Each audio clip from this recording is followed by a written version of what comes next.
तेनालीराम के घर चोरी। राजा कृष्णदेवराय समय समय पर कारागृह का निरीक्षण करते रहते थे। इसी क्रम में जब एक दिन वे कारागृह का निरीक्षण कर रहे थे तो एक कोठरी में बंद दो चोर उनके सामने हाथ जोड़कर खड़े हो गए और दया की भीख मांगने लगे। वे कहने लगे, महाराज, हम चोरी में माहिर हैं, चोरी के हर पैंतरे जानते हैं, राज्य के चोरों के बारे में भी जानकारी रखते हैं। यदि आप दया कर हमें छोड़ देंगे तो हम आपके गुप्तचर बन उन चोरों को पकड़वाने में आपकी सहायता करेंगे। महाराज ने उन दो चोरों को छोड़ तो दिया, लेकिन एक शर्त भी रख दी। शर्त अनुसार उन्हें तेनालीराम के घर से बहुमूल्य वस्तुओं की चोरी करनी थी। सफल रहने पर उनकी महाराज के गुप्तचर के रूप में नियुक्ति निश्चित थी, लेकिन असफल रहने पर उन्हें फिर से कारागृह में बंद कर दिया जाना था। दोनों चोरों ने महाराज की शर्त स्वीकार कर ली। रात में तेनालीराम के घर के बगीचे में झाड़ियों के पीछे छुपकर बैठ गए और तेनालीराम के परिवार की सोने की प्रतीक्षा करने लगे।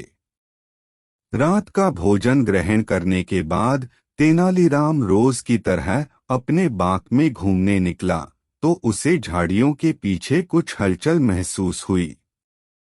तेनालीराम तीव्र बुद्धि का था। उसने अंदाज लगा लिया कि हो न हो घर में चोर घुस आए हैं, लेकिन वह सामान्य बना रहा।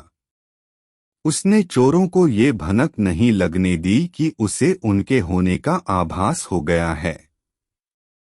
बगीचे का एक चक्कर लगाने के बाद वह घर के अंदर गया और पत्नी को इशारों में बता दिया कि घर में चोर घुस आए हैं। फिर चोरों को सुनाते हुए ऊंची आवाज में पत्नी से कहने लगा, सुनती हो, इन दिनों राज्य में चोरी की वारदात बढ़ गई है, हमें भी सतर्क रहना होगा। क्यों न हम तुम्हारे जेवर और अन्य बहुमूल्य वस्तुएं एक संदूक में भरकर कुएं में छुपा दें। कोई भी चोर कुएं में बहुमूल्य सामान होने की बात सोच ही नहीं पाएगा।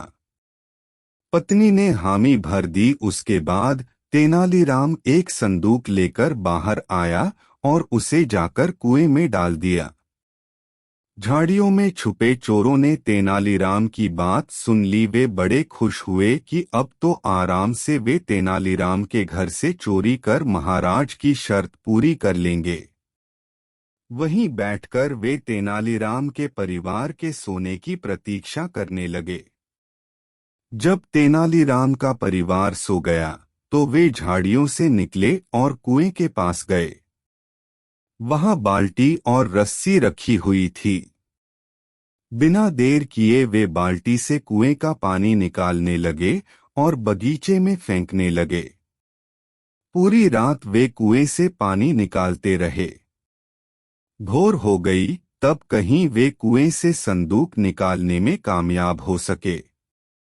संदूक बाहर आ जाने के बाद वे खुशी खुशी संदूक खोलने लगे, लेकिन जैसे ही संदूक खुला उनके आश्चर्य का ठिकाना नहीं रहा।